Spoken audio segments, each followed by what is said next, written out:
Kijk naar het knipuigje. Vind ik heel fijn. Heel fijn. Ik wil het toch hebben over begrafenis of crematie, maar dat is altijd treurig. En men kan van een begrafenis maken wat men wil. Men kan het zo duur maken als men wil. En ik ga het nu hebben over een heel deftige begrafenis. Hoe goede, vol bloemen en heel veel volgauto's. En er stonden er 2 te kijken. Een slumme en een koof. Moet je eens luisteren.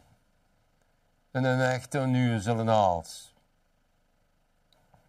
Zoiets onneuzels heb ik van echt nog nooit gehuurd, riep Tjeu tegen vriend Beer, van de gift donkerrood gekleurd. Er reden namelijk 50 volgauto's in een begrafenis, heel chic.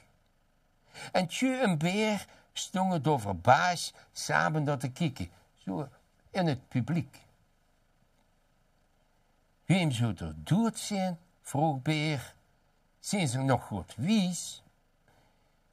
Ik denk dat in de vuurste wagen, antwoordde Tjeu, precies.